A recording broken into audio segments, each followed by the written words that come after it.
Study कर रहे थे बीच में, आपको यूट्यूब में मैंने नहीं लिंक भेजा था, ठीक है, क्योंकि मैं वीडियो ऐसे ही भेज रहा था। तो अभी आपका पूरा ओवरऑल जो समरी है चैप्टर का हम लोग आज वो पढ़ने जा रहे हैं, ठीक है। समरी क्या है, तो पूरे चैप्टर जो हमने काफी सारे अभी इस बीच में चैप्टर स्टडी किए हैं, ऐसे में सबको समराइज करके आपको यूट्यूब में वीडियो भेजूंगा। बाकी जैसा क्लास हम लोग ले रहे थे वैसे ही लेंगे, ठीक है।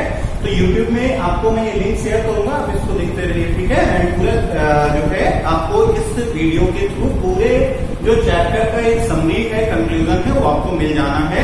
हालांकि मैंने यहाँ पर हेडिंग डाला है, जैसा कि देख पा रहे हैं, physics chapter electricity summary of the chapter. But summary में ये मत सोचना कि हर चीज सिर्फ समराइज होगी, मैं हर चीज एक्सप्लेन करके चलूंगा, आप ध्यान से सुनते समझते चलिए। बिकॉज अगर कोई न्यू कमर भी है तो वो आसानी से सीख सकता है, अच्छे से सीख सकता है। Okay okay, let start. देखिए इसमें करना क्या है स्टूडेंट्स, कि हमें अगर कोई भी हम लोग बात कर रहे हैं, जैसे हम इलेक्ट्रिसिटी की बात करते हैं, इलेक्ट्रिसिटी है क्या, अगर हम इस बारे में बात करते हैं, तो जैसा कि हम देखते हैं हमारी डेली लाइफ में हमने क्या किया, गर्मी बहुत ज्यादा है इस टाइम पे, हाँ, तो गर्मी ज्यादा होने की वजह से क्या हुआ, स्विच ऑन किया, फैन ऑपरेट होने लगा, कूलर ऑपरेट होने लगा, एसी ऑन हो गई, है ना।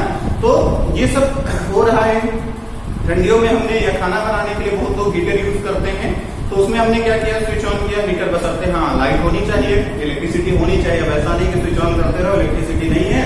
सर ने कहा था सर स्विच ऑन करने से फैन मूव होगा, नहीं हो रहा है ना। एक्चुअली क्या होना चाहिए, अब उसी के लिए कंडीशन हम लोग पढ़ने जा रहे हैं कि ये ऑपरेट होगा तो कब होगा, उसका कुछ केस है कि भाई ऑपरेट स्विच ऑन किया, तो ऐसे नहीं कि आप कोई भी स्विच ले लो ऑन कर दो, बोले सर ऑपरेट हो रहा है, हो ही नहीं रहा। तो कब होगा बेटा, जब हम लोग उसमें क्या देखें कि कुछ चार्ज होना चाहिए, कुछ करंट होना चाहिए, तो उसकी बात अभी हम लोग करेंगे। तो वही एक क्वेश्चन हमारे दिमाग में उठता है कि ऐसा क्यों होता है कि इलेक्ट्रिसिटी वहां पर आ रही है, या किस फिनोमिनन की वजह से ऐसा होता है कि फैन मूव करने लगता, ऑपरेट होने लगता है ना, रोटेट करने लगता है, या और जितने सब्सटेंसेस हैं या अप्लायंसेस हैं आप कह सकते हैं, जो अप्लायंस हम यूज कर रहे हैं, लाइक फैन है, कूलर है, फ्रिज है, एसी है, ये सब क्यों ऑपरेट और कैसे ऑपरेट होने लगते हैं, अगर हम इसकी बात करते हैं तो देखिए क्यों ऐसा होता है और कैसे होता है। तो दिमाग में क्वेश्चन आया कि ऐसा क्यों होता है, तो उसका आंसर जब हम ढूंढने पहुंचे तो हमें पता चलता है कि ये सब इलेक्ट्रिसिटी की वजह से ऐसा होता है। तो अब हमने और सर्च किया तो पता चला भाई इलेक्ट्रिसिटी क्या होती है। तो इलेक्ट्रिसिटी की डेफिनेशन में बात सामने आई, electricity is a form of energy. क्या बात आई, electricity is a form of energy by which we can operate appliances like iron, fan, television, cooler, AC, etc. etc. Okay, जितने भी अप्लायंसेस जो कि हम ऑपरेट कर रहे हैं वो ऑपरेट हो रहे हैं because of electricity. Okay, and electricity क्या है, electricity is a form of energy. Energy की एक फॉर्म है जिससे ये सभी जो अप्लायंसेस हम लोग यूज करते हैं स्टूडेंट्स, ये सभी हमारे अप्लायंसेस क्या होते हैं, ऑपरेट होते हैं बेटा। तो ये जब सभी अप्लायंसेस ऑपरेट हो रहे हैं तो हमसे पूछा गया कि कैसे ऑपरेट होते हैं। तो कैसे ऑपरेट होते हैं इसके बारे में अगर हम बात करें तो देखिए इसके लिए हम लोग बात करते हैं कि सबसे बेसिक जो इलेक्ट्रिसिटी में बात आती है वो क्या है। तो याद रखिएगा पूरे में जो सबसे बेसिक बात निकल के आती है वो है चार्ज। सबसे बेसिक वर्ड क्या है इलेक्ट्रिसिटी का स्टूडेंट्स, तो सबसे बेसिक वर्ड है बेटे चार्ज। बोले सर ये चार्ज क्या होता है, तो इसके लिए हमने क्लास 9th में स्टूडेंट्स स्टडी किया था, काफी स्टडी किया था, जिसमें हमने पढ़ा एटम। अब हमने जब देखा कि कोई एक एटम है, अब उस एटम में क्या होगा, तो ऑब्वियसली एटम में क्या होगा, तो एटम में छोटे छोटे पार्टिकल्स हैं जिनसे मिलकर के एटम बना था, है ना। तो जब एटम छोटे छोटे पार्टिकल से मिलकर बना था तो वो पार्टिकल्स क्या थे, यही चार्जेस ही तो थे, इलेक्ट्रॉन था, प्रोटॉन था, न्यूट्रॉन था, ये सब थे। तो अब उनमें हमने देखा कि जो चार्ज थे, चार्ज एक दूसरे को कुछ चार्ज अट्रैक्ट कर रहे थे, कुछ चार्ज रिपेल कर रहे थे, है ना। हालांकि चार्ज को आज तक देखा नहीं गया है, इसके लिए हाइपोथेटिकल कंडीशन है, ठीक है, इसीलिए इसको फंडामेंटल क्वांटिटी पे नहीं रखते हैं। क्यों, क्योंकि हाइपोथेटिकल है, इसके लिए अभी तक कोई एग्जैक्ट मतलब ऐसा नहीं आया कि नहीं भाई चार्ज ऐसे होता है, हाँ, लेकिन है, प्रेजेंट है, ये माना गया। और माना क्या गया, एक्चुअली इसके बारे में जो कॉन्सेप्ट आए वो सब सही थी। तो यहाँ पर क्या हुआ कि चार्ज की बात अगर हम कर रहे हैं स्टूडेंट्स, तो हम क्या कहेंगे, charge is the property of attraction or repulsion among the particles of any atom or molecule. किसी भी एटम और मॉलिक्यूल में जो पार्टिकल्स होते हैं उन पार्टिकल्स में अट्रैक्शन हो रहा है या रिपल्सन हो रहा है, या पार्टिकल एक दूसरे पर फोर्स अप्लाई करते हैं तो फोर्स ऑफ अट्रैक्शन है या फोर्स ऑफ रिपल्सन है, इसकी जो प्रॉपर्टी है due to the presence of charge. ये किसकी वजह से होती है? Due to the presence of charge. तो charge is the property of or tendency of an atom to attract or repels each other. Okay, तो यहाँ पर क्या है, चार्ज हमारा टू टाइप का होता है, एक पॉजिटिव चार्ज और एक निगेटिव चार्ज। ठीक है स्टूडेंट्स, कौन कौन से टू टाइप्स हैं? एक है बेटे पॉजिटिव और एक है बेटे निगेटिव। ठीक है, तो चार्ज समझ आ गया होगा आई थिंक। कोई पूछे चार्ज को डिनोट किससे करते हैं, तो चार्ज को हम लोग डिनोट करते हैं क्यू, इसे क्यू। ठीक है, अब देखिए यहाँ पर जैसे मैंने कहा एक चार्ज है पॉजिटिव पॉजिटिव, एक चार्ज है निगेटिव निगेटिव, एक चार्ज है निगेटिव पॉजिटिव। हम अगर इन तीनों केस के बारे में स्टूडेंट डिस्कशन करें तो डिस्कस करके हमें एक बात मिलती है, कंक्लूजन आता है कि अगर पॉजिटिव पॉजिटिव चार्ज एक दूसरे के पास लाए तो क्या कर देगा? रिपेल कर देगा, एक दूसरे को दूर भेज देगा। निगेटिव निगेटिव ला रहे हैं, अगेन एक दूसरे को दूर भेज देगा। लेकिन अगर पॉजिटिव निगेटिव ला रहे हैं तो एक दूसरे को क्या करेगा? अट्रैक्ट करने की कोशिश करेगा या अट्रैक्ट कर लेगा। जैसा कि मैग्नेट में हमने देखा था, है ना, वैसे ये चार्जेस भी हैं। ये चार्ज क्या करेंगे? ये अगर सेम चार्ज है तो एक दूसरे को रिपेल करेगा, अपोजिट चार्ज है तो एक दूसरे को अट्रैक्ट करेगा। तो स्टूडेंट्स यहाँ पर एक बात निकल करके आती है कि ये अट्रैक्ट क्यों करेगा और रिपेल कैसे करेगा? ठीक है, कैसे ऐसा होता है? तो ऑब्वियसली अगर कोई एक पार्टिकल किसी दूसरे पार्टिकल को अट्रैक्ट या रिपेल कर रहा है तो साइंस की लैंग्वेज में हम उसे क्या कहेंगे? There is a force. You know, when force applied on an object, then there can be a distance or displacement covered by that object. ऐसा ही तो कोई भी ऑब्जेक्ट डिस्टेंस या डिस्प्लेसमेंट कब कवर करेगा? When we apply some force on that object. Clear है students? तो यहाँ पर क्या होगा कि जब कोई एक ऑब्जेक्ट दूसरे ऑब्जेक्ट पर फोर्स अप्लाई करेगा तभी उसमें कुछ ना कुछ डिस्प्लेसमेंट या डिस्टेंस आएगी बेटा। तो जब डिस्टेंस या डिस्प्लेसमेंट कुछ ऐसा आएगा तो ये कब आएगा? जब वहां पर क्या हो? चार्ज हो। ठीक है, तो उसी में एक फोर्स की बात आती है कि कोई तो फोर्स रहा होगा जो इसको एक जगह से दूसरी जगह चार्ज को रिपेल कर रहा है या अट्रैक्ट कर रहा है। तो बेटे कौन सा चार्ज है? तो उसके लिए एक वर्ड याद रखिएगा। कौन सा चार्ज है? Electrostatic force. कौन सा फोर्स वहां अप्लाई हो रहा है? Electrostatic force. कौन सा फोर्स अप्लाई हो रहा है? Electrostatic force. हालांकि एक वर्ड में इलेक्ट्रोस्टैटिक मैंने थोड़ा अलग लिखा है ताकि आप बहुत क्लियर याद कर पाओ। Electrostatic force. बोले सर ये क्या मतलब है? इलेक्ट्रोस्टैटिक फोर्स क्या होता है? तो देखिए स्टूडेंट्स, इलेक्ट्रोस्टैटिक स्टैटिक मतलब क्या है? इलेक्ट्रो मतलब क्या है? इलेक्ट्रो तो चलो इलेक्ट्रिसिटी के अकॉर्डिंग समझ आता है, फोर्स समझ आता है, बट स्टूडेंट्स स्टैटिक वर्ड क्या है? तो एक वर्ड है स्टैटिक और एक वर्ड है डायनामिक। इन दोनों को समझ लीजिए, आपको क्लियर हो जाएगा। स्टैटिक मतलब क्या होता है? स्टैटिक जब कोई ऑब्जेक्ट कैसा हो? रेस्ट पे हो, तो उसे हम क्या बोलेंगे? स्टैटिक। क्लियर कर लीजिए इससे रेस्ट, और इसको क्लियर कर लीजिए मोशन। तो अगर कोई ऑब्जेक्ट रेस्ट पे है तो हम उसे बोलेंगे वो स्टैटिक है। स्टैटिक मतलब क्या है? रुका हुआ है, रेस्ट पे है। और जो ऑब्जेक्ट अगर क्या है? डायनेमिक मतलब मोशन पे है तो उसके मोशन हो जाएगा। ठीक है, तो यहाँ पर कोई ऑब्जेक्ट मोशन में कब होगा? कोई ऑब्जेक्ट यहाँ पर रेस्ट में कब होगा? अगर इसके लिए हम लोग बात करते हैं तो हम यहाँ बात कर रहे थे चार्ज की। तो चार्ज जो है रेस्ट पे है। अगर अब देखिए इलेक्ट्रोस्टैटिक, इलेक्ट्रिसिटी से बात आई चार्ज की, तो कोई चार्ज है, ठीक, मैंने कहा ये चार्ज है दो तरह के, प्लस प्लस माइनस प्लस। इसने इसको रिपेल किया लेकिन फिर भी डिस्प्लेसमेंट नहीं आया बाप का, तो इसका मतलब क्या? फोर्स नहीं लगा। तो ये कहना गलत हो गया। फोर्स तो होगा ही होगा दोनों के बीच में। फोर्स ऑफ अट्रैक्शन होगा यहाँ इनके बीच, क्योंकि अपोजिट चार्ज है, और यहाँ सेम चार्ज है तो फोर्स ऑफ रिपल्सन होगा। और उसी फोर्स को हम लोग क्या कहते हैं? Electrostatic force. अब ये वर्ड क्यों लगा स्टैटिक? क्योंकि बेटे ना ये इसको उधर रिपेल कर पाएगा ना ये इसको इधर अट्रैक्ट कर पाएगा। कोशिश करेगा, फोर्स लगाएगा, लेकिन बोले क्या सर मूव कर जाएगा ये? तो मूव नहीं करेगा। बहुत रेयर केस में मूव भी करते हैं एक्चुअली, वो तो फिर केमिस्ट्री में हम लोग चले गए। ठीक है, अभी आप इतना समझो कि वहां पर क्या हो रहा है? अपनी मीन पोजीशन पर रहकर एक दूसरे पर क्या करते हैं? फोर्स लगाते हैं। तो मीन पोजीशन अगर रेस्ट पे है तो रेस्ट पे रह के दूसरे पर फोर्स लगाया तो उसे हमने क्या कह दिया? Electrostatic force. ठीक है, अब आपसे कहा जाए कितना इलेक्ट्रोस्टैटिक फोर्स लगाया, तो कितना लगाया? चलिए देखते हैं बेटा। अब कितने की बात आई तो इसको थोड़ा सा न्यूटन लॉ जैसे पढ़ा था उस तरह से हम लोग डिस्क्राइब करेंगे, ठीक है। याद होगा क्लास 9 मैंने आपको पढ़ाया था सेंट्रल फोर्स, ठीक है। तो सेंट्रल फोर्स क्या है, जैसे हमने दो बॉडी ले लिया, ऐसे दो बॉडी है, लेकिन यहाँ पर चार्ज की बात कर रहे हैं, तो जो चार्ज है एक है Q1 और एक है Q2। मैंने बताया ना चार्ज को किससे डिनोट करेंगे, Q से। तो एक चार्ज है Q1, एक चार्ज है Q2। तो पता चला ये इनके सेंटर्स हैं। तो बेटा हालांकि चार्ज बहुत छोटा होता है, ऐसा नहीं आपको बना देना है इतना बड़ा सा, मैं तो सिर्फ समझा रहा हूं आपको। तो यहाँ इनके सेंटर से इसके सेंटर तक याद रखना, सेंट्रल फोर्स कहां से लगते हैं, दोनों के सेंटर से। तो सेंटर से बॉडी से लगे तो इनके बीच की डिस्टेंस, तो पता चला डिस्टेंस कितनी है, r आ गई। कितनी डिस्टेंस आ गई, r। तो जब दोनों के बीच की डिस्टेंस आ गई r, तो यहाँ पर अब हमसे कहा जाए भाई बताइए कितना फोर्स लगा इनके बीच में। तो याद रखिएगा ऐसे हम लोग डिस्क्राइब करेंगे, the force between two charges is directly proportional to the product of the charges and inversely proportional to the square of distance between them.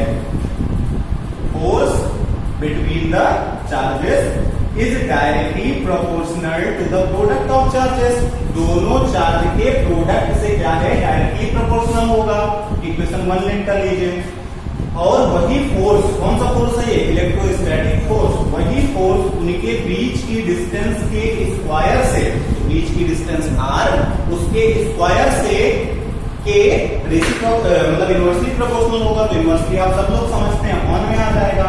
वैसे भी आप लोगों ने 9th में पढ़ा था इनवर्स स्क्वायर लॉ, तो उसके अंतर्गत हमने क्या पढ़ा था कि ये भी दो ऑब्जेक्ट्स के बीच जो फोर्स होता है वो उनके बीच की डिस्टेंस के स्क्वायर से क्या होता है, इनवर्सली प्रोपोर्शनल होता है बेटा।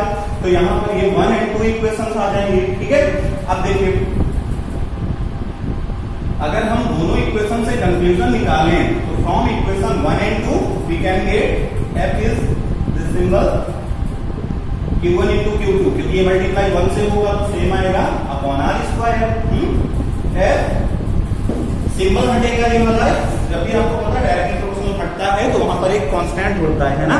तो यहाँ पर क्या कांस्टेंट है, तो कोई कांस्टेंट है नहीं, तो एक कांस्टेंट लगेगा। हालांकि हायर क्लासेस 12 वगैरह में जब जाओगे आगे पढ़ोगे, अभी मैं 10th की बात कर रहा हूं, तो वहां पे आपको ऐसा करके कांस्टेंट मिलेगा, ठीक है।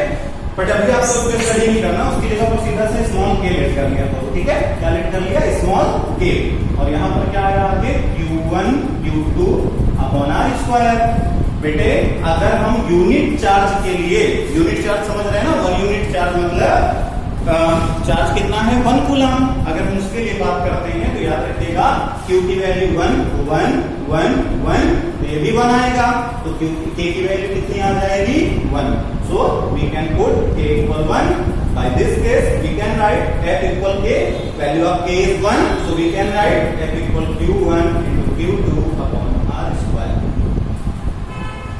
This is the formula to get force between two charges, that is electrostatic force. So we can write F equal Q1 into Q2 upon r square. Zero नहीं है r square, ठीक है। r square distance between them, Q1 Q2 r charges, okay. तो यहाँ पर हम लोगों को कभी भी न्यूमेरिकल अगर इससे रिलेटेड दे दिया जाए, हमसे कहा जाए एक चार्ज कुछ भी दिया है, दूसरा चार्ज कुछ भी दिया है, बीच की डिस्टेंस पे दी जाए इतनी है, फोर्स बताइए कितना होगा। तो फोर्स कितना होगा, तो उसके लिए हम लोग फार्मूला लगाएंगे F equal Q1 Q2 upon r square, ठीक है बेटा। आगे देखते हैं।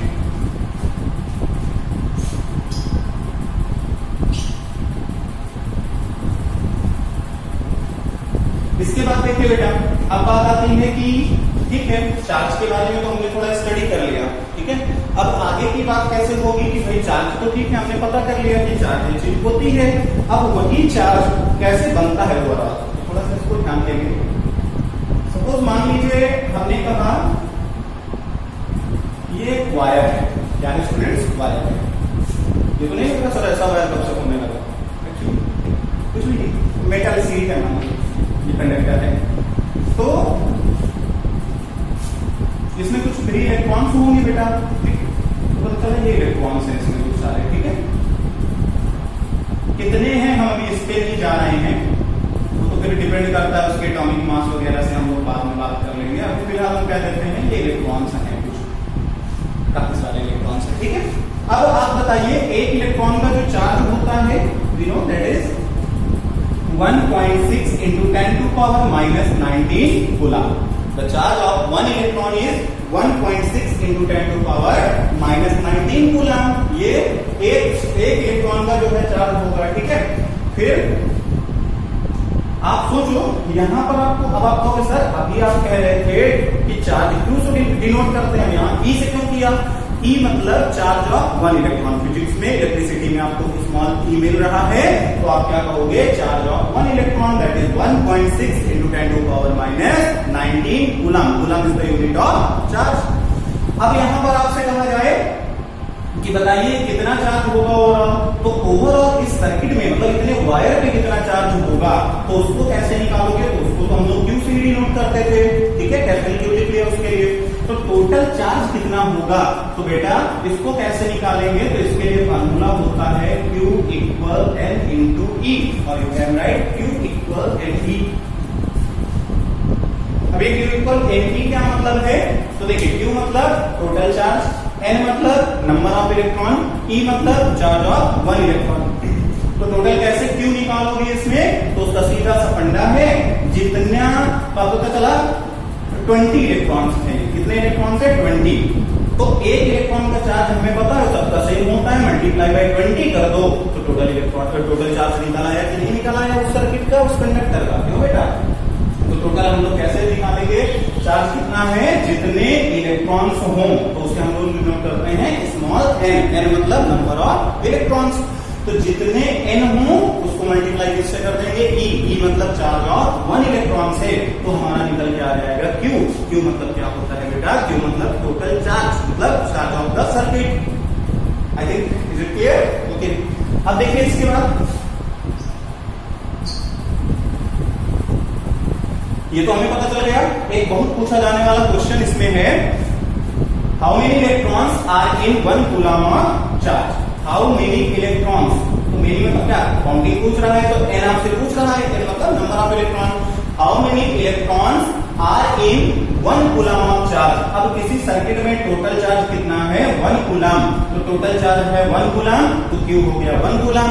इसमें कितने इलेक्ट्रॉन होंगे? नंबर ऑफ इलेक्ट्रॉन पूछ रहा है, तो बेटे चार्ज ऑफ इलेक्ट्रॉन स्मॉल ई से करते हैं, तो हमें पता ही है 1.6 into 10 to power minus 19 coulomb. तो हमसे पूछ रहा है कितने नंबर ऑफ इलेक्ट्रॉन होंगे, तो बेटे Q इक्वल एन ई, सबको फार्मूला पता है, तो बेटा हम लोग ऐसे लिख सकते हैं N equal Q upon E। क्यों अपॉन? क्योंकि ये E मल्टीप्लाई में उतर जाएगा तो डिवाइड में हो जाएगा। Q charge of one electron that is 1 and E की वैल्यू है 1.6 into 10 to power minus 19। बेटा यहां से पॉइंट हटाओगे तो ऊपर एक जीरो बढ़ेगा ना, क्योंकि 8 डिजिट पर डेसिमल था। 2 8 जा 2 5 जा, कैसे आएगा? 2 8 जा 2 5 जा। अब 8 से इसको कैंसिल करें तो 8 से 5 में डिवाइड नहीं जाएगा, 0 टाइम। अगर हम इसके आगे पॉइंट लगा दे तो यहाँ 0 बढ़ा सकते हैं, 50 8 6 जा 48, 2 पॉइंट लगाए 0 बढ़ जाएगा, 8 2 जा 16, पॉइंट लगाए 0 बढ़ जाएगा 4, 40 8 5 जा 40, परफेक्ट कैंसिल हो गया। वी कैन राइट 0.625 इंटू, बेटे ये माइनस में पावर है, ऊपर ले जाओगे तो मल्टीप्लाई होगा और पावर कैसी हो जाएगी? पॉजिटिव, बिकॉज नीचे नेगेटिव है, ऊपर साइन चेंज हो जाएगा। n इक्वल बेटा 0.625 है ना वहां पर, तो जब 0.625 है तो तुम्हें क्या करना चाहिए? एक डेसिमल, स्टैंडर्ड फॉर्म लिखते हैं ना हम लोग, तो एक डेसिमल हम लोग उधर शिफ्ट करेंगे, तो जितना डेसिमल प्लेस लेफ्ट से राइट ले जाओगे उतनी पावर सब्ट्रैक्ट होती जाएगी। 10 की पावर क्या होती जाएगी? माइनस सब्ट्रैक्ट होती जाएगी, ठीक है। एक डिजिट अगर उधर ले जाओगे तो 6.25 इंटू एक पावर माइनस करोगे तो 10 में एक मतलब 19 में एक माइनस तो कितना आएगा? 18। So n equal 6.25 into 10 to power 18। कितना इलेक्ट्रॉन होता है कितने में बेटा? 1 कूलम ऑफ चार्ज में। तो आपसे कहा जाए how many electrons are in 1 coulomb of charge, तो आप क्या कहोगे? 6.25 इंटू 10 टू पावर 18। तो जो बहुत कम है क्या? बहुत ज्यादा है बेटा ये वैल्यू। क्यों ज्यादा है? अगर हम 2 जीरो और हटा दें तो 625 हो गया और उसके आगे 16 जीरो और बढ़ाओ। सोचो 5 जीरो में तुम लोग बात नहीं करते सीधे मुंह में, क्यों? कोई लखपति हो गया तो बात करेगा नहीं, तभी 16 जीरो बहुत बड़ी वैल्यू होती है ना बेटा। तो जब बहुत बड़ी वैल्यू है एक्चुअली मतलब नंबर ऑफ इलेक्ट्रॉन्स बहुत ज्यादा होते हैं 1 कूलम ऑफ चार्ज में, ठीक है। आप खुद सोचो जब वो इनविजिबल जैसा है, इनविजिबल तो क्या दिख रहा है मतलब, लेकिन उस उसको आज तक देखा नहीं गया इतना छोटा है ना। मैंने आपको बताया जो था एटम इतना छोटा है, तो सोचो जो एटम बना है जिन पार्टिकल से वो कितने छोटे होंगे। जब एटम इतना छोटा है कि नहीं देखा गया, इवन एक पॉइंट साइज पॉइंट है, आपने ऐसा पॉइंट रख दिया, लाखों एटम रख सकते हो इसमें, सोचो इतना छोटा एटम तो आप समझ सकते हो आगे की कहानी है। तो ये हमारा क्या हो गया, नंबर ऑफ इलेक्ट्रॉन्स। ठीक है, तो 1 कूलम में कितना इलेक्ट्रॉन होता है, 6.25 into 10 to power 18 electrons. Unit, there is no any unit because this is a counting of electrons, so we can not use any unit. Okay, so n equal 6.5। अच्छा, आपसे कहा जाए 10 कूलम में बताओ, तो ये थोड़ी ना फिर निकालने लगो, 1 कूलम गया चलो 10 से मल्टीप्लाई कर दो, एक जीरो और बच जाएगा। ठीक है, अब देखिए स्टूडेंट्स, एक बात आती है, क्या बात आती है भाई, एक वर्ड है कंडक्टर और एक वर्ड है इंसुलेटर। किसी मन में तो नहीं आया कि एक वर्ड है कंडक्टर और दूसरा है ड्राइवर है, ऐसी बस नहीं है, ये कंडक्टर होगा एक ड्राइवर होगा। देखिए बेटा, एक वर्ड है कंडक्टर, एक वर्ड है इंसुलेटर। इनका मतलब क्या होता है, कंडक्टर क्या है, इंसुलेटर्स क्या हैं। अगर इनके बारे में हम बेटा बात करते हैं तो हम क्या देखेंगे, कंडक्टर्स क्या है, तो हमने देखा, हमने आयरन का कहीं वायर बनाया और हमने एक तरफ अगर करंट को कंडक्ट कराया, दूसरी तरफ को पहुंचा देगा करंट को। हमने एल्यूमिनियम का बनाया तो भी यही हुआ, सिल्वर का बनाया तो भी यही हुआ। इवन जितने भी मेटल्स उठाए बार बार हम बनाते गए तो ऐसा होता गया। जो मेटल्स के अलावा भी कुछ चीजें हैं जैसे वाटर वगैरह, तो हमने देखा कि इसमें से करंट जो है वो एक जगह से दूसरी जगह जा पा रहा है। अब आप कहेंगे सर करंट क्या नया वर्ड है, अभी बताता हूँ क्या है। ठीक है, तो अभी फिलहाल करंट एक जगह से दूसरी जगह पहुंच गया, लेकिन आपने बीच में प्लास्टिक लगा दिया, अब करंट रुक गया। कहा जाता है घरों में कुछ काम करो, कुछ भी इलेक्ट्रिकल अप्लायंसेस या कुछ भी ऐसा छुओ तो क्या करके छुओ, वहां पर शूज वगैरह पहन के रखो, है ना, ताकि प्रॉब्लम ना हो किसी तरह की। शूज वगैरह क्यों इंस्ट्रक्ट किया जाता है कि पहने रहो, ताकि आपको कोई किसी तरह की प्रॉब्लम ना आए। अब देखिए, तो आपने क्या किया, कंडक्टर और इंसुलेटर आपने लिया, तो आपने देखा कि कुछ ऐसे सब्सटेंस हैं जो इलेक्ट्रिसिटी को कंडक्ट करा दे रहे हैं, कुछ ऐसे सब्सटेंस हैं जो इलेक्ट्रिसिटी को कंडक्ट नहीं करा पा रहे हैं। मैं शॉर्ट लिख रहा हूं, आयरन, कॉपर, जिंक, निकल, cobalt, silver, gold etcetera. Okay, ये सब हो गए। यहीं पर इंसुलेटर, प्लास्टिक ले लिया आपने, पीवीसी ले लिया आपने, है ना, रबर ले लिया, वो भी कैसी रेगुलेटेड जो। तो अब इसमें आपने देखा कि जितने भी ऐसे सब्सटेंस हैं जिनसे इलेक्ट्रिसिटी पास नहीं हो रही उनसे हम क्या कह रहे हैं, इंसुलेटर्स। इंसुलेटर डेफिनेशन कैसे देंगे, substances which can pass electricity through electricity can pass through them. ठीक है, that are conductors, while in insulators this cannot be possible that electricity can be conduct. Okay, अब हमारे पास बात आती है कि कंडक्टर ऐसा क्यों करते हैं। साइंस पढ़ रहे हो तो क्यों का जवाब भी जरूरी है ना।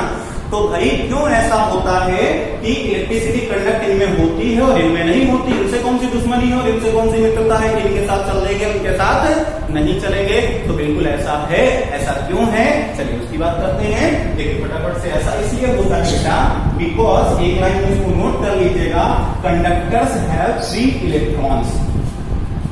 कंडक्टर्स क्या करते हैं, कंडक्टर्स है फ्री इलेक्ट्रॉन्स। कंडक्टर्स के पास क्या होता है, फ्री इलेक्ट्रॉन्स प्रेजेंट होते हैं। अब फ्री इलेक्ट्रॉन्स कहां से आते हैं, तो बेटे अगर हम देखें, सपोज हमने किसी का भी मान लो कैल्शियम की बात की, ठीक है, अभी कैल्शियम का कॉन्फ़िगरेशन हमने देखा तो हमारे सामने निकल के आया 2882।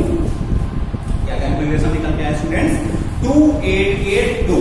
अब इसमें आप देख रहे हैं ऑक्टेव रूल कहता है there should be 8 electrons in the outer most shell, but यहां पर हम देख रहे हैं हमारे पास 2 है, 8 नहीं है, तो ऑब्वियसली ये 2 इलेक्ट्रॉन को डोनेट करेगा, और जब डोनेट करेगा तो एक्स्ट्रा बाहर चक्कर काटते रहेंगे कि डोनेट करने के लिए कोई इसको दूसरा मतलब उतनी एनर्जी लेवल का सेल मिले।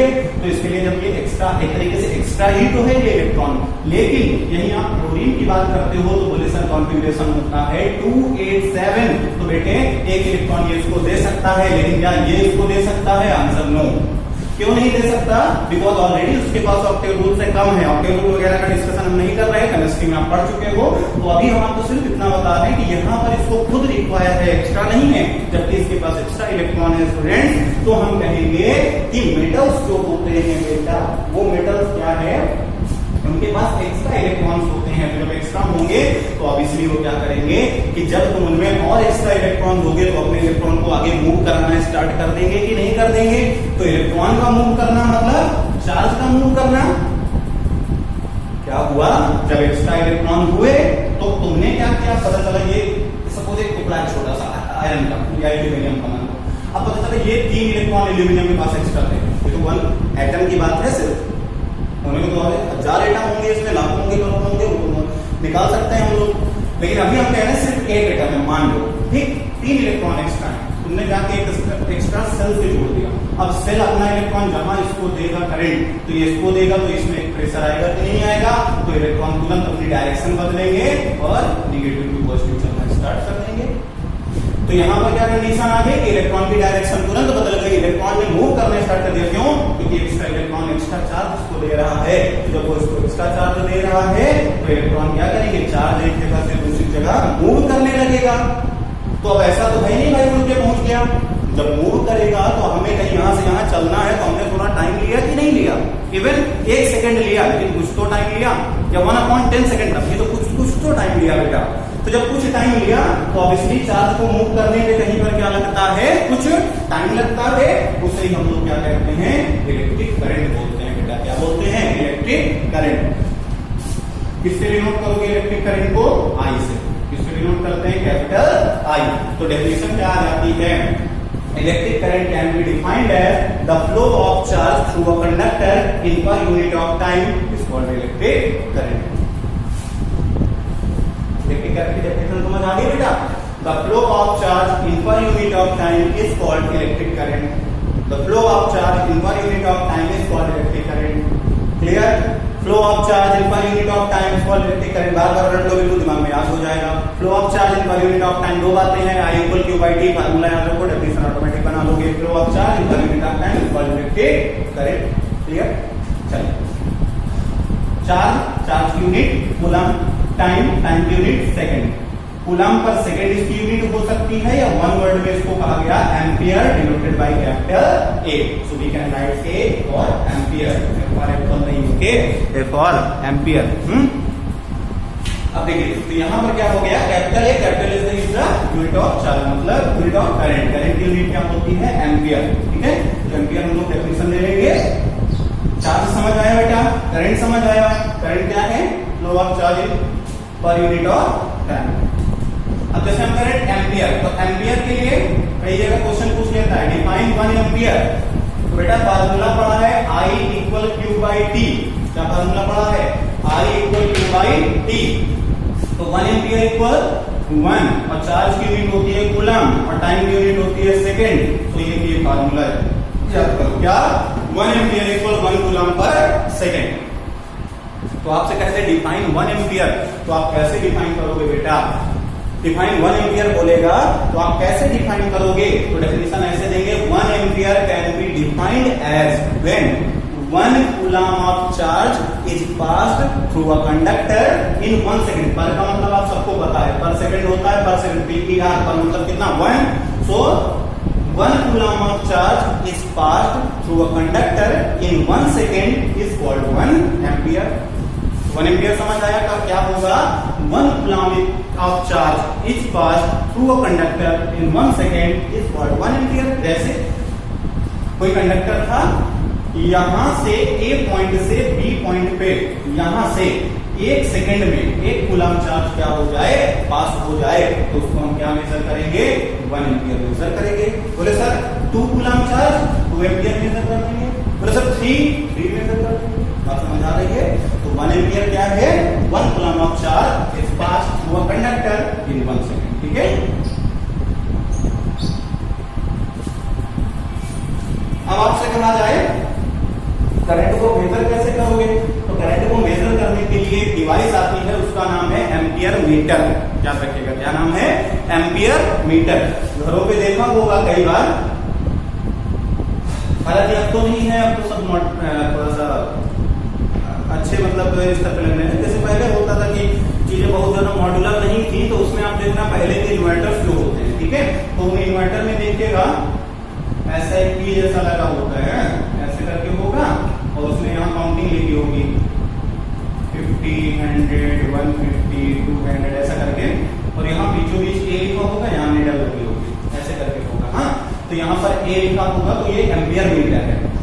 यहीं पे V लिखा होगा तो वोल्ट मीटर है। इसके लिस्ट काउंट वगैरह अभी मैं बताऊंगा आगे इसी चैप्टर पे कैसे होता है, ठीक है। तो V लिखा है तो वोल्ट मीटर। कई बार MA लिख देता है तो कंफ्यूज ना हो जाना, MA क्या हो गया, तो MA मतलब कुछ नहीं है, बस मिली एम्पियर, मतलब वो बहुत छोटा छोटा नापेगा, बड़ी यूनिट को नहीं, मतलब बड़े करंट को नहीं नाप पाएगा, छोटे करंट को नापेगा। तो इसमें है मिली एम्पियर, को कंफ्यूज नहीं होना है, ठीक है। नापेगा तभी वो करंट, ये मतलब क्या एम्पियर मीटर है, ये याद कर लीजिए, ठीक है। ये भी है माइक्रो है, ऐसा कुछ भी लग जाए तो सब करंट को नापेंगे, ठीक है। चलिए इसके बाद देखिए बेटा, हमने एक इलेक्ट्रिक फील्ड देखी।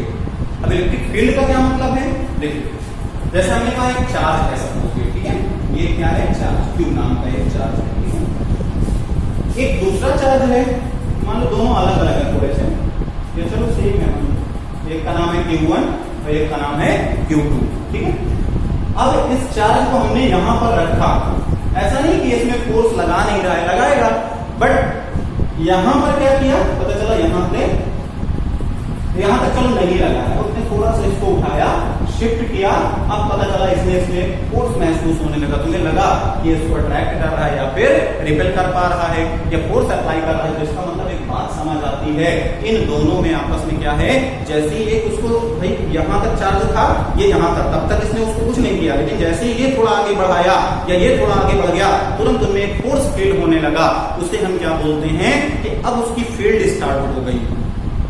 आप समझ रहे हैं, जैसे हर डिस्ट्रिक्ट की एक फील्ड है, पता चला कि तुम्हें फतेहपुर से बाहर जाना है, अभी कानपुर डिस्ट्रिक्ट की कहीं से तो सीमा स्टार्ट होती होगी ना, ये होती है, तो वहां पहुंचे तो अब वहां से किसके कायदे कानून है, कानपुर डिस्ट्रिक्ट के लगेंगे, यहाँ किसके हैं फतेहपुर के। कहने मतलब ऐसे ही Q1 वाले की एक फील्ड है, अपनी एक एरिया है ना, क्लास में पिछले साल तक तो पढ़े हो, जब अभी तो खैर नहीं जा पा रहे हो, लड़के नहीं धमकाते रहते हैं, क्यों धमकाते रहते हैं ना, मिलना बेटा उस रोड पे है, मिलना उस एरिया पे, एरिया मतलब क्या है, क्यों ऐसा कह रहे हैं उस एरिया पे, एक्चुअली उनका वहां थोड़ा सा रहा होगा टच कुछ है, सेम ऐसे है, मिलना नहीं तुम जाके हैं, जो तुम भी कह दो अच्छा मिलना, तुम लोग पढ़ाई करो है, तुम सब अच्छे बच्चे हो है।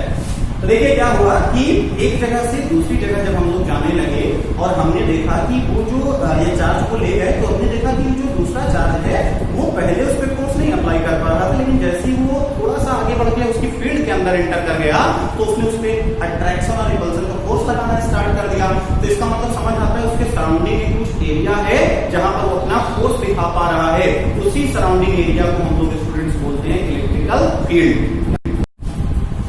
हाँ देखिए बेटा, तो V इक्वल W/Q। अब जब V इक्वल W/Q यहां से आ गया तो देखिए क्या होगा, तो यहां पर इसने क्या किया कि भाई चार्ज को मूव कराने के लिए कुछ ना कुछ वर्क डन होगा कि नहीं होगा, तो यहां डेफिनेशन आई the work done to carry charge from infinity to a place, the work done to carry charge from infinity to a place. या और डेफिनेशन थोड़ा सा हाई दे सकते हैं इसके लिए, देखो अब यहाँ पर क्या है, कभी भी कोई चीज का मूवमेंट कब होगा, तो बेटा इसलिए मूवमेंट कब होगा, हायर टू लोअर। हमेशा ये तो सबको पता है कि जो मूवमेंट होता है वो कहां से कहां होता है, हायर टू लोअर। बालों में चले जाना है सर, ट्री में लोअर से हायर होता है, पानी नीचे डालो लेकिन ऊपर तक पहुंच रहा है, वो अलग सिस्टम है, ठीक है, वो करेंगे। अभी क्या हो रहा है, हायर से लोअर। तो यहाँ पर जैसे हम लोग बात कर रहे हैं कि पानी की टंकी घरों पे हम लोग कहाँ रखते हैं बेटा, तो पानी की टंकी ऊपर रखते हैं ताकि प्रेशर से पानी नीचे आए। तो ऐसे ही यहाँ पर जो जैसे दो तरह की पोटेंशियल मतलब क्या है, पोटेंस मतलब पावर, ठीक है। तो एक पावर होगी जो थोड़ी ज्यादा है, जो कम है, तो जो ज्यादा चार्ज होगा तो ज्यादा किस पे पावर होती है, पॉजिटिव चार्ज पे। तो हम ऐसे कहेंगे the work done to carry 1 unit positive charge, the work done to carry 1 unit positive charge from infinity to a place या to a particular point is called electric potential. उसे हम लोग क्या बोलते हैं, इलेक्ट्रिक पोटेंशियल। और यही work done किसी एक पर्टिकुलर प्लेस से, किसी एक पॉइंट से दूसरे पॉइंट पर, ये ए है ये बी है, किसी एक पॉइंट से दूसरे पॉइंट पर ले जाने पर जो वर्क डन हुआ वो चार्ज को ले जाने पर उसे हम लोग बोलते हैं पोटेंशियल डिफरेंस। क्या बोलेंगे बेटा, पोटेंशियल डिफरेंस। तो electric potential, potential difference I think समझ आ गया होगा क्या होता है। अब इसके लिए यूनिट, तो बेटे इसकी यूनिट होती है जूल और इसकी यूनिट होती है कूलम। या एक वर्ड में कहें तो कहते हैं वोल्ट। घरों पे देखते हो कहते हैं ना वोल्टेज आ रहा है, कितना वोल्टेज आ रहा है, 220 वोल्ट आ रहा है। तो 220 वोल्ट का क्या मतलब हुआ, 220 220 वोल्ट मतलब 220 जूल पर कूलम। इसको डेफिनेशन देंगे तो इसका मतलब क्या है, डिफाइन 1 वोल्ट कह दिया जाए तो 1 volt equal 1 joule per coulomb, मतलब the work done is 1 joule to carry 1 coulomb of charge from one point to another in an electrical field is called 1 volt। उसे हम लोग क्या बोलेंगे, 1 वोल्ट बोलेंगे। जिसे बेटा जब 1 जूल का वर्क कर दो किसके लिए, 1 कूलम चार्ज को कहीं एक प्लेस से दूसरे प्लेस लाने के लिए, ठीक है, तो उसे हम बोलते हैं 1 जूल, सॉरी 1 वोल्ट, ठीक है, ये मतलब है। ठीक, अब देखिए current I, potential difference V, इन दोनों में एक साइंटिस्ट थे ओम। कौन थे, ओम। ओम ने एक लॉ दिया, ओम एक साइंटिस्ट थे, उन्होंने एक लॉ दिया। लॉ क्या समझाया, ओम्स लॉ बताया। ओम्स लॉ क्या बताया भाई, क्या होता है ओम्स लॉ, तो इन्होंने ये समझाया कि जो करंट होता है किसी भी कंडक्टर में, हम जब करंट फ्लो कराएंगे तो उसमें पोटेंशियल डिफरेंस भी बढ़ेगा। अगर हम करंट को बढ़ा रहे हैं तो पोटेंशियल डिफरेंस बढ़ेगा, करंट को घटा रहे हैं तो पोटेंशियल डिफरेंस घटेगा। तो इन्होंने समझाया क्या कि current I is directly proportional to V। इन्होंने जब ग्राफ बनाया I V के बीच तो इनका जो ग्राफ मिला वो एक कैसी लाइन मिली, स्ट्रेट लाइन मिली, ठीक है। इसको मैंने डिस्कस किया भी था क्लास में, तो अभी तो समराइज किए दे रहा हूं फटाफट से। देखिए क्या हुआ कि इन्होंने ये लाइन दिया, ये लाइन कैसी है, ग्राफिकल लाइन, स्ट्रेट लाइन मिली थी। यहाँ इन्होंने बताया I is directly proportional to V, मतलब जैसे जैसे आप करंट बढ़ाओगे सर्किट का वैसे वैसे पोटेंशियल डिफरेंस भी बढ़ेगा। और एक बात कि आपको ये सबको पता है, डायरेक्टली प्रोपोर्शनल मतलब ये सपोज ये दोनों डायरेक्टली प्रोपोर्शनल, तो ये बढ़ेगा तो ये भी बढ़ेगा, ये घटेगा तो ये भी घट जाएगा, है ना, दोनों एक दूसरे पर डिपेंड है इस तरह से। तो यहाँ पर जब ये डायरेक्टली प्रोपोर्शनल है तो एक बात निकल के आई, हम इसको बेटा बोले ऐसे भी तो लिख सकते हैं, V is directly proportional to I, we can write this as this, here this will remove, there is a constant, constant R is there, okay. क्या कांस्टेंट आया, R इक्वल एक फार्मूला मिला V अपॉन I। क्या formula मिला, R equal V upon I। R equal एक formula निकल के आया V upon I। Ohm's law को जब हमने पढ़ा तो हमने क्या देखा, V और I एक दूसरे से डायरेक्टली प्रोपोर्शनल थे, जिसमें हमने वो सिंबल घटाया तो सबको पता है सिंबल घट के कांस्टेंट जो होता है, वहां कांस्टेंट हमने क्या दिया था, कैपिटल R। तो जब कैपिटल R कांस्टेंट है, R इक्वल हो गया V अपॉन I। अब अगर इन दोनों का हम रिलेशन देखें R और I का, we can write R is inversely proportional to I। R जो होगा वो इनवर्सली प्रोपोर्शनल है किससे, I मतलब करंट से। करंट से कैसा है, इनवर्सली प्रोपोर्शनल होगा कौन, I।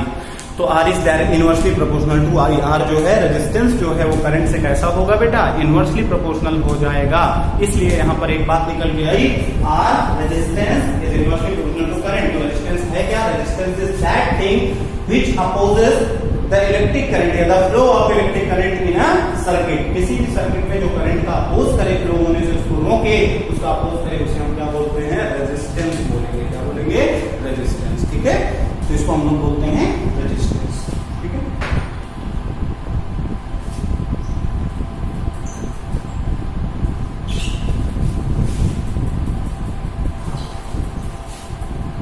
अब देखिए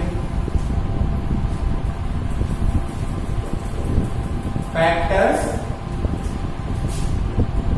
अफेक्टिंग रेजिस्टेंस। रेजिस्टेंस को कौन कौन से फैक्टर्स हैं जो इफेक्ट कर सकते हैं या इफेक्ट करते हैं। तो रेजिस्टेंस को कौन कौन से फैक्टर इफेक्ट करेंगे, तो पहला याद रखिएगा टेम्परेचर इफेक्ट करेगा, टेम्परेचर। दूसरा नेचर ऑफ मटेरियल। अब नेचर ऑफ मटेरियल का क्या मतलब, तो सबको पता है silver is the best conductor of electricity, ठीक है। तो सिल्वर जब बेस्ट कंडक्टर है तो पता चला तुमने एल्यूमिनियम क्यों नहीं लेते हो, लेकिन रेजिस्टेंस एक तरीके से ऐसे समझो, करंट फ्लो होके जा रहा है, ये रेजिस्टेंस लगा है, इसको पहले रोकेगा, जितना आगे रिक्वायर है सिर्फ उतना आगे भेजेगा। 10 एम्पियर का करंट आ रहा था, ये पूरे 10 एम्पियर को आगे जरूरत नहीं है, ये नहीं जाने देगा, इसको क्या करेगा, रेजिस्ट करेगा, रोकेगा। रोक के या तो अलग सर्किट कहीं जंक्शन बना है तो भेजेगा, नहीं तो रोक देगा, ठीक है। तो इसके बाद हम लोग डिस्कस करेंगे, अभी जब हीटिंग इफेक्ट पढ़ेंगे आगे पावर वगैरह तो उस पर डिस्कस करेंगे। फिलहाल अभी नेचर ऑफ मटेरियल मतलब मटेरियल कैसा है, आयरन का है, सिल्वर का है, कॉपर का है, किसका वायर है उस पर डिपेंड करता है। तो ये दो समझ आ गए। अब जो दो है वो इंपॉर्टेंट है, ध्यान से समझो। एक डिपेंड करता है लेंथ ऑफ कंडक्टर, तीसरा किस पे पॉइंट डिपेंड करता है, लेंथ ऑफ कंडक्टर, और और चौथा डिपेंड करता है area of cross section of wire या कंडक्टर। वो जो वायर है जिसपे रेजिस्टेंस आप बता रहे हो, उस वायर के एरिया पर डिपेंड करता है। वायर हमेशा कैसा होता है, गोल होता है, आप देखिए बात करोगे सिलेंड्रिकल होता है, यस सिलेंड्रिकल होता है, लेकिन एरिया हमेशा कौन सा लिया जाता है, सर्कुलर पार्ट, पूरा सिलेंडर के एरिया नहीं लेंगे, ठीक है, याद रखिएगा। तो यहाँ पर क्या है, resistance is directly proportional to the length of conductor. Resistance directly proportional होता है किससे, लेंथ ऑफ कंडक्टर से, जबकि एरिया से कैसा होता है, इनवर्सली प्रोपोर्शनल होता है, ठीक है। अब अगर दोनों इक्वेशन से हम लोग कंक्लूजन निकालें तो हमारे पास जो कंक्लूजन निकल के आएगा वो क्या आएगा, तो बेटा यहाँ पर कंक्लूजन निकल के आएगा कि R is directly proportional to L upon A, L का 1 मल्टीप्लाई L। तो यहाँ पर जब ये सिंबल हटाओगे इक्वल लगेगा और एक कांस्टेंट लगेगा रो L अपॉन A, और रो इक्वल क्या निकल के आएगा, A यहाँ पर मल्टीप्लाई RA अपॉन L, क्या निकल के आएगा बेटा, RA अपॉन L। सो rho equal RA upon L, ये रो का फार्मूला आ जाएगा। रो क्या है, तो रो है, अब रो मतलब क्या होता है, RHO रो, ठीक है, इससे डिनोट करते हैं, ठीक है, ये है आपका रो। अब रो क्या है, तो रो याद रखिएगा है रेजिस्टिविटी। रेजिस्टेंस और रेजिस्टिविटी का मेन देखिए फर्क क्या है, resistance is actually equal to, या resistivity is actually equal to the resistance of that conductor which is 1 meter in length and 1 meter square of cross section area। जिसका area 1 meter square का हो और उसकी लेंथ 1 मीटर की हो, ऐसे resistivity equal होगी किसके, उसके रेजिस्टेंस से। रेजिस्टिविटी से हम पता क्या करते हैं, तो रेजिस्टिविटी से याद रखिएगा क्या पता करते हैं, उस वायर की कंडक्टिविटी कैसी है, मतलब वायर एक अच्छा कंडक्टर है या अच्छा कंडक्टर नहीं है या मीडियोकर है, कैसा है, ये सब हम किससे पता करेंगे, रेजिस्टिविटी से। रेजिस्टिविटी अगर ज्यादा होगी तो रेजिस्टेंस भी ज्यादा होगा, तो भी करंट कम होगा, मतलब एक अच्छा कंडक्टर नहीं है। एक अच्छा कंडक्टर होने के लिए क्या चाहिए, रेजिस्टिविटी कम, रेजिस्टेंस कम, कंडक्टिविटी ज्यादा, क्योंकि रेजिस्टिविटी कंडक्टेंस से क्या है, इनवर्सली प्रोपोर्शनल है ना। तो रेजिस्टेंस अगर कम होगा तो रेजिस्टिविटी भी कम होगी, जिससे कंडक्टिविटी ज्यादा होगी। क्लियर। तो यहाँ पर क्या बात आती है, rho equal RA upon L, ठीक है। ये फार्मूला किसका है, रेजिस्टिविटी का है। रेजिस्टिविटी क्या होती है, रेजिस्टिविटी की डेफिनेशन कोई पूछे तो रेजिस्टिविटी देखो पता क्या करते हैं, तो पता चल गया, कंडक्टिविटी पता करेंगे। रेजिस्टिविटी की डेफिनेशन क्या है, तो resistivity is actually equal to the resistance of that conductor which is 1 meter square of cross section area and 1 meter in length.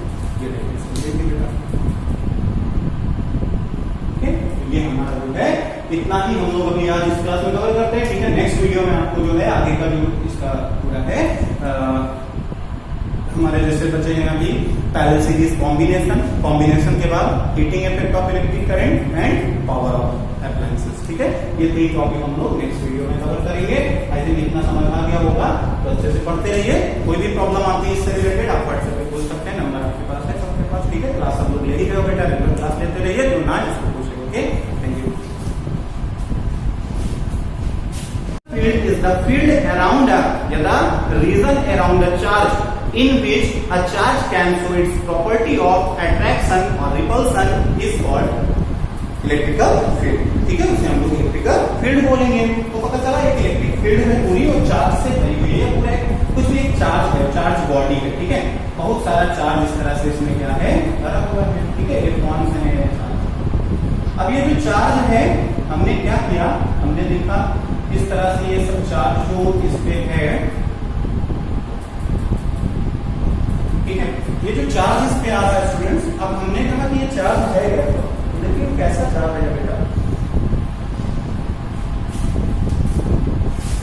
हम कहीं से एक चार्ज को उठाकर किसी यहाँ पॉइंट पर ले आए, किसी एक चार्ज को कहां से लाए, इनफाइनाइट से। इनफाइनाइट प्लेस क्या है हमारे लिए, अब ये पूरा एक सर्किट है, पूरा एक बहुत बड़ा सा पूरा मतलब इलेक्ट्रिक फील्ड है। हम कहीं से एक चार्ज को ले आए, चार्ज को लाने का ये मतलब नहीं है कि ऐसा हाथ डाला बोले चार्ज को निकाल दिए, नहीं, ऐसे थोड़ी ना, उसको बाल खड़े कर देगा, ऐसे शॉक कर देगा कि नहीं कर देगा, ऐसे छू लिए तो छूने मतलब उसके नहीं, कोई कंडक्टर लगा देना है उसमें। क्या करना है, कोई कंडक्टर हमने कहीं से लगाया और इन्फिनिटी प्लेस से एक चार्ज हमारे तक आ गया, या हम एक पॉइंट पर हम चार्ज ले आए, तो उसे हम क्या बोलते हैं। तो बेटा आप अगर कहीं से एक चार्ज लेकर के आ रहे हो तो चार्ज को हम लोग किससे डिनोट करते हैं, क्यू से। तो जब चार्ज कहीं से कहीं जा रहा है तो किसी चीज उसके मूव करने पर कुछ ना कुछ वर्क डन होता है कि नहीं होता। कहीं भी कोई जब मूवमेंट होगा तो वहां कुछ वर्क डन होगा, उसे हम लोग बोलते हैं V। क्या बोलेंगे? V। तो एक फार्मूला मिलता है V equal W upon Q। क्या फार्मूला मिलता है? V equal W upon Q। तो क्या डेफिनेशन देंगे? V equal W upon Q को हम लोग कैसे कहेंगे?